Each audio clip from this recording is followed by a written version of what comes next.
الحمدللہ رب العالمین والصلاة والسلام علی رسولہ الکریم وآلہ وصحابہ اجمعین برحمتک یا ارحم الراحمین اما بعد فاعوذ باللہ من الشیطان الرجیم بسم اللہ الرحمن الرحیم۔ میرے پیارے بھائیوں اور میری بہنوں اور میرے عزیز بچوں، السلام علیکم ورحمۃ اللہ وبرکاتہ۔ آج سورۃ بقرہ کا چوتھا رکوع ہے جس کو میں پڑھنے لگا ہوں۔ اعوذ باللہ من الشیطان الرجیم بسم اللہ الرحمن الرحیم۔ وَإِذْ قَالَ رَبُّكَ لِلْمَلَائِكَةِ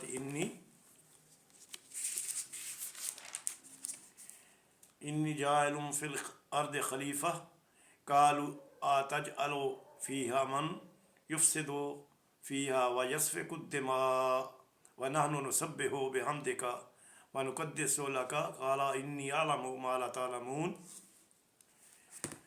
تو جب اللہ تعالیٰ ذات پاک نے فرمایا فرشتوں سے، یعنی اس وقت کا تصور کرو جب اللہ رب العالمین نے اپنے فرشتوں سے فرمایا کہ میں زمین پر ایک خلیفہ بنانے والا ہوں، تو انہوں نے عرض کیا کہ آپ زمین پر کسی ایسے کو مقرر کریں گے جو اس کے انتظام کو بگاڑ دے گا اور خون ریزی کرے گا۔ آپ کی حمد و ثنا کے ساتھ تسبیح تو ہم بیان کر ہی رہے ہیں۔ تو فرمایا اللہ رب العالمین نے، قال انی اعلم، جو میں جانتا ہوں وہ تم نہیں جانتے۔ وعلم آدم الاسماء كلها ثم عرضهم على الملائكة فقال انبئوني باسماء هؤلاء ان كنتم صادقين۔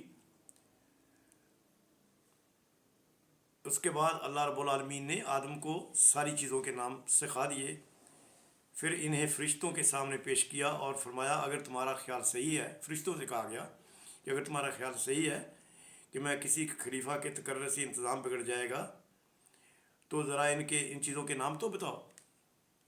تو انہوں نے عرض کیا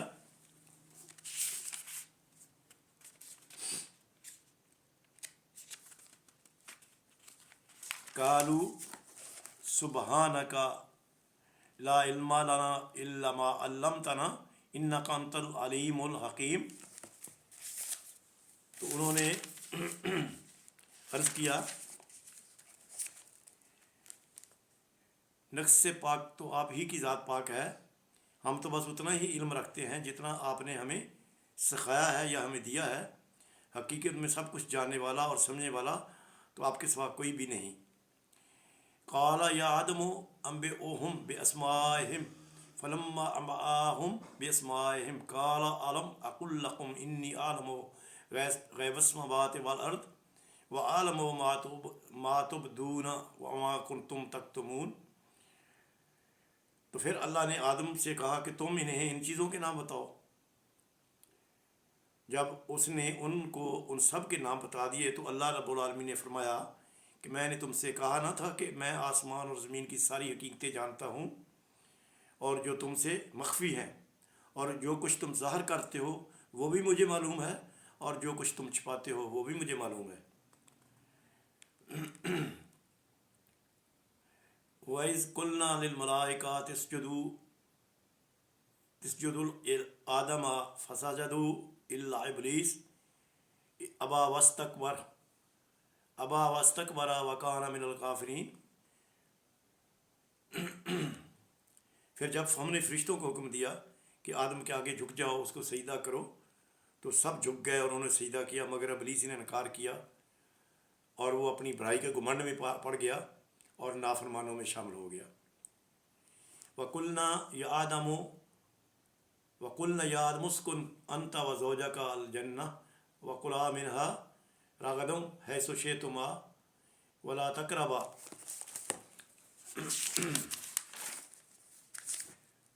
هَٰذِهِ الشَّجَرَةَ فَتَكُونَ مِنَ الظَّالِمِينَ۔ پھر ہم نے آدم سے کہا کہ تم اور تمہاری زوجہ، تمہاری بیوی، دونوں جنت میں رہو اور یہاں پر بافراغت ہو جاؤ، جو چاہو کھاؤ، مگر اس درخت کے پاس مت جانا ورنہ تم ظالموں میں سے ہو جاؤ گے۔ فَأَزَلَّهُمَا هُمَا الشَّيْطَانُ عَنْهَا فَأَخْرَجَهُمَا مِنَّا كَانَ فِيهِ وَقُلْنَا اهْبِطُوا بَعْضُكُمْ لِبَعْضٍ عَدُوٌّ وَلَكُمْ فِي الْأَرْضِ مُسْتَقَرٌّ وَمَتَاعٌ إِلَىٰ حِینٍ۔ آخرکار شیطان نے ان دونوں کے درخت کے پاس لے جانے کی ترغیب دی اور ہمارے حکم کی پیروی سے ہٹا دیا، تو انہیں اس حالت سے نکلوا کر چھوڑا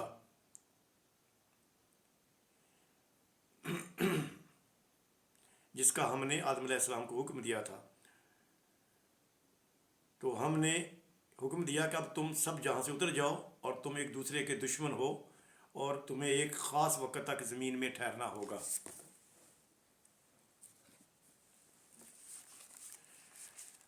فَتَلَقَّىٰ آدَمُ مِن رَبِّهِ كَلِمَاتٍ فَتَابَ عَلَيْهِ إِنَّهُ هُوَ التَّوَّابُ الرَّحِيمُ۔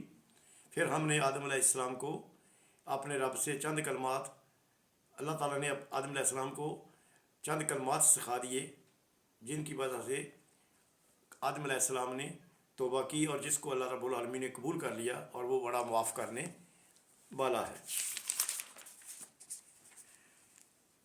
قُلْنَا اهْبِطُوا مِنْهَا جَمِيعًا فَإِمَّا يَأْتِيَنَّكُم مِّنِّي هُدًى فَمَن تَبِعَ هُدَايَ فَلَا خَوْفٌ عَلَيْهِمْ وَلَا هُمْ يَحْزَنُونَ۔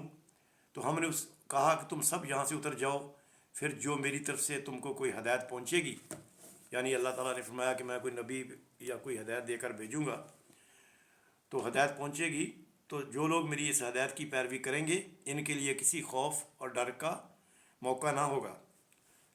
وَالَّذِينَ كَفَرُوا وَكَذَّبُوا بِآيَاتِنَا أُولَٰئِكَ أَصْحَابُ النَّارِ هُمْ فِيهَا خَالِدُونَ۔ اور جو اس سے انکار کریں گے، ہماری آیات کو جھٹلائیں گے، تو وہ آگ میں جانے والے ہیں، یہاں وہ ہمیشہ ہمیشہ رہیں گے۔ یہ وہ واقعہ ہے جو آدم علیہ السلام کے ساتھ فرشتوں کا ذکر ہے۔ جب رب العالمین نے فرشتوں سے کہا کہ تم آدم علیہ السلام کو سجدہ کرو، اور انہوں نے کر دیا، اور شیطان مردود نے انکار کیا، کہا کہ میں اس سے بہتر ہوں، تو اسی وقت سے وہ شیطان مردود بن گیا۔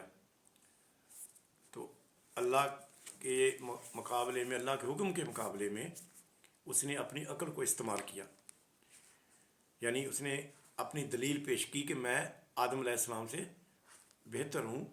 آدم کو تو نے مٹی سے بنایا ہے اور مجھے آگ سے بنایا گیا، اور آگ کو اس وقت پاک تصور کیا جاتا تھا۔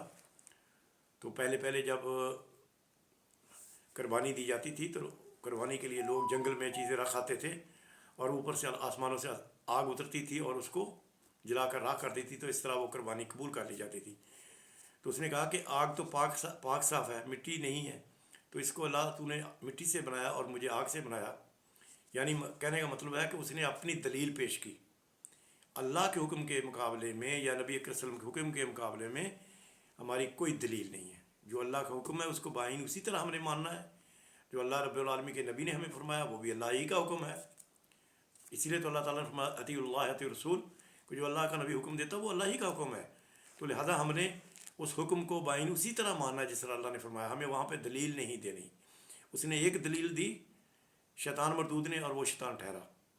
تو اس سے ہمیں سبق حاصل کرنا چاہیے کہ اللہ کے احکامات میں ہماری دلیلوں کی کوئی حیثیت نہیں ہے۔ ہمارا دین جو ہے ہمارے اللہ کا حکم ہے، اور ہم نے اس حکم کو بآئین اسی طرح ماننا ہے، بغیر چوں چرا کیے، بغیر تحقیق کیے، اللہ کی ذات اقدس پر غیب سے ایمان لانا اور اس کو اسی طرح ماننا ہے۔ تو یہ واقعہ اس طرح بیان ہوا۔ اب میں ایک چھوٹی سی حدیث پڑھوں گا، اس کے بعد آپ سے اجازت چاہوں گا۔ امام کائنات سید المرسلین سید الانبیاء نبی اکرم صلی اللہ علیہ وسلم کا ارشاد گرامی ہے، جو 100 مرتبہ روز اس کلمہ کو پڑھے گا، لا الہ الا اللہ وحدہ لا شریک لہ، لا الہ الا اللہ وحدہ لا شریک لہ، لاہ الملک ولاہ الحمد وهو علی کل شیء قدیر، 100 دفعہ ڈیلی روزانہ پڑھے گا، تو نبی اکرم صلی اللہ علیہ وسلم سید المرسلین فرماتے ہیں کہ 10 غلام آزاد کرنے کا ثواب ملے گا اس کو، اور 100 نیکیاں لکھ دی جائیں گی اس کے اعمال نامے میں، اور 100 گناہ اس کے معاف کر دیے جائیں گے، اور پورے کا پورا دن جس دن وہ پڑھے گا وہ شیطان مردود کی شر سے اللہ تعالیٰ کی حفاظت میں رہے گا۔ یہ بخاری شریف کی حدیث مبارکہ ہے۔ تو کوشش کیجئے، اس کو پڑھیے، بچوں کو ترغیب دیجئے، بچوں کو دین کی تعلیم دیجئے، نماز پڑھنے کی تعلیم دیجئے۔ لیکن جیسا کہ میں نے پہلی ویڈیو میں آپ سے عرض کیا تھا کہ بچوں کو جب بھی آپ مسجد میں جانے کی ترغیب دیں تو ان کو یہ سمجھائیں کہ تم لوگوں نے جب اللہ کے دربار میں کھڑے ہونا ہے تو تم نے جو پڑھنا ہے تم کو علم ہونا چاہیے۔ جب تم الحمد شریف یعنی سورۃ فاتحہ پڑھو تو تمہیں پتہ ہونا چاہیے کہ تم کیا کہہ رہے ہو، کس کی تعریف کر رہے ہو، وہ کون ذات اقدس ہے، اور جب اس کی تعریف کرنے کے بعد تمہاری باری آتی ہے مانگنے کی تو تم کیا مانگ رہے ہو، ایاک نعبد و ایاک نستعین۔ اور جب بھی مسجد میں جاؤ تو دایاں پاؤں پہلے رکھو اور اللہ سے اللہ کی رحمت مانگو، اور جب مسجد سے باہر نکلو تو بایاں پاؤں باہر نکلو، پھر اللہ کا فضل مانگو اللہ سے۔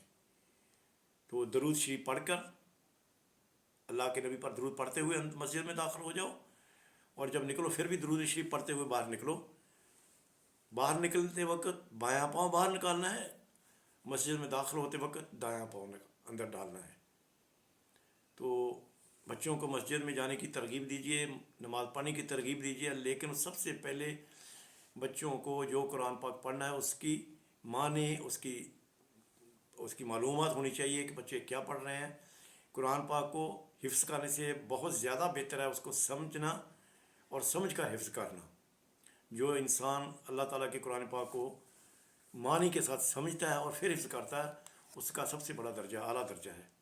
تو لہٰذا قرآن پاک کو سمجھنا اور حفظ کرنا اور دوسروں کو قرآن پاک سکھانا، حفظ کرانا، اس کے معنی بتانا، یہ سب سے بڑی نیکی ہے۔